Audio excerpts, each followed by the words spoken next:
Okay, you have questions for me to report an issue.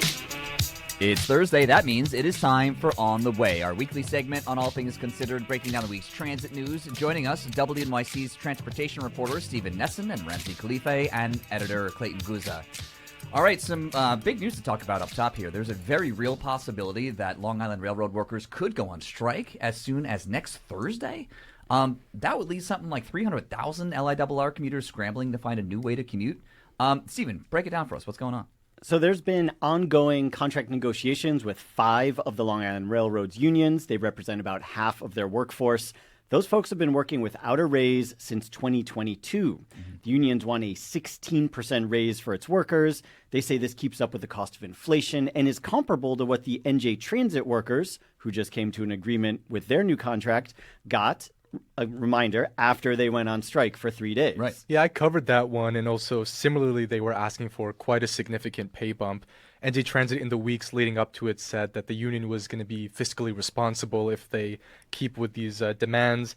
And they said that they were asking for a salary that was higher than other comparable railroad companies in the region. Right. That ultimately led to the strike and 3 days of negotiations. After that, they settled.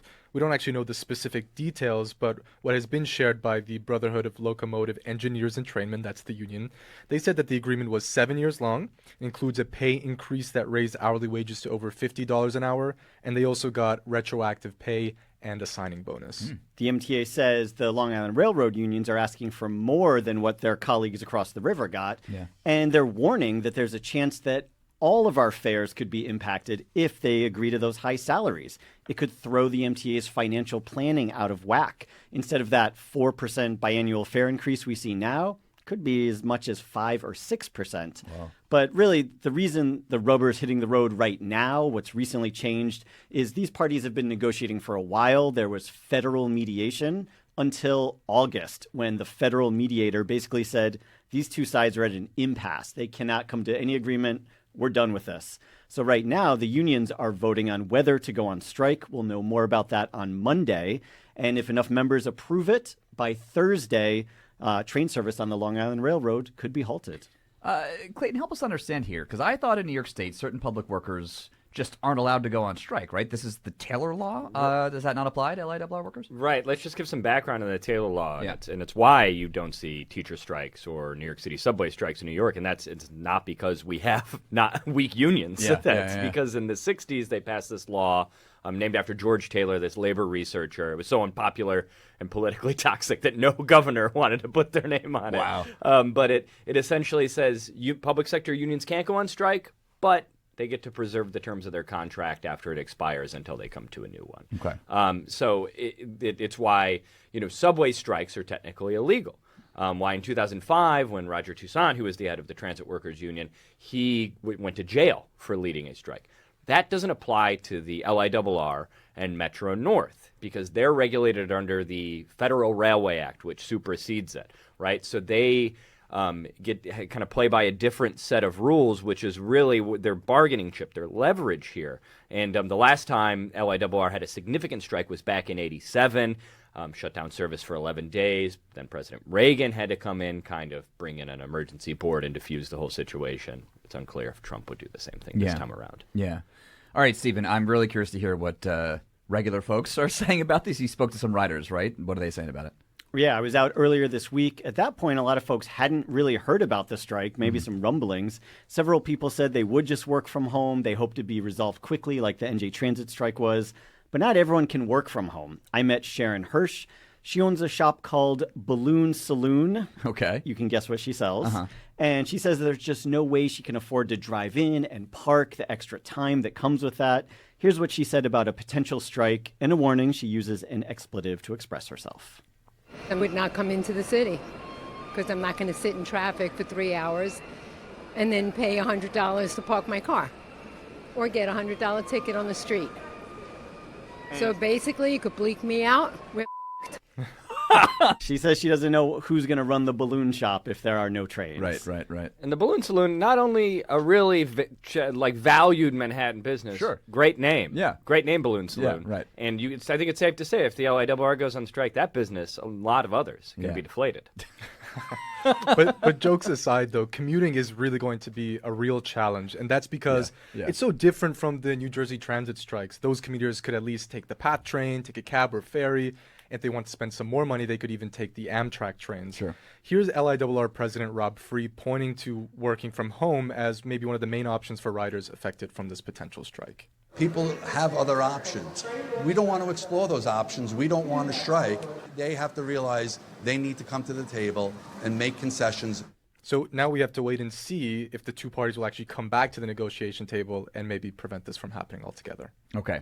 Next up here, I'm really curious about this one just based on previous conversations we've had on the way. The state controller released a report earlier this week that audited the MTA subway service over the last year. What are the biggest takeaways? They took a look at the data and found, from 2024 to the first half of this year, similar to a comment thread on reporting, that there's aging infrastructure, old train cars, signal systems and tracks. It's really worsening service for riders. So if you just look at delays caused by infrastructure and equipment failures, they're contributing now to a greater percentage of total delays. Then there are major incidents. That's an incident that causes 50 or more delays. Those have spiked so far this year as, quote, subway car problems continue to plague the system. So what that means is, if you look at the data, there were 27 major incidents due to old subway cars in the first half of 2024. In the first half of this year, major incidents from busted cars have actually tripled, or at least nearly tripled. So the state comptroller, Tom Stanapoli, is saying that the MTA must address signal issues and those subway cars to really minimize delays and improve the experience for riders. I think a couple points to make here. It's not just subway cars, it's infrastructure and equipment writ large that's causing a lot of problems with the MTA lately, and it's a lot of the aging infrastructure that they're trying to fix. Last week we were first to report on MTA data that showed June and July. The subways had the worst June and July this year that they've had since 2018, when service was really bad. You might not have noticed it as much in terms of big crowds and photos because we have more than like 1.5 million fewer riders per day.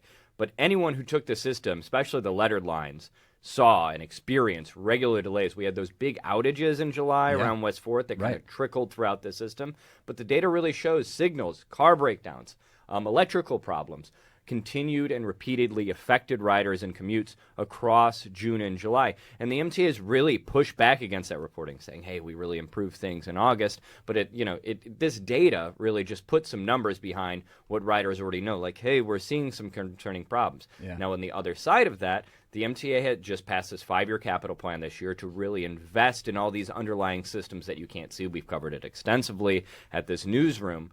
But a part of that is, to Ramsey's point, part of this capital plan is replacing old subway cars. A third of the subway cars in the city are more than 40 years old. They're jalopies, they're clunkers, they're beaters. Imagine driving around, you drive a motorcycle, that thing's not 40 years old. Forget about it. Yeah, no, it wouldn't work for a second. Yeah, exactly. It wouldn't work. Vintage is cool, though. And the comptroller is warning, though, that, okay, there's all these new investments, but they have to do it on time and on budget. Earlier this year, there was an audit that found, another audit, that basically the current modernization signal projects, those are behind schedule. You can't have that. So the longer that goes, the longer riders will have to experience some pain commuting around the city. Okay, we're going to switch some gears here. East Harlem residents are calling for an abandoned station dating back to the 19th century to be integrated into a new station as part of the 2nd Avenue subway extension project. Ramsey, what's going on? Yeah, basically in the basement of the lobby of the Metro North station in Harlem, 125th Street, there's this abandoned old station that dates back to the late 19th century. Cool. That's before there was the elevated Park Avenue viaduct, and when they closed it up, it became this basement that nobody ever touched. So now local leaders and advocates want to use it for the new 2nd Avenue subway extension project. At the same intersection, there will be a new Q-line subway station. They're saying, why not make this Grand Central Station uptown that houses all the train services under one roof? You can really connect from one to the other without having to leave the station. The MTA has looked at the design proposal and said it isn't feasible, so I guess we have to wait and see. Yeah.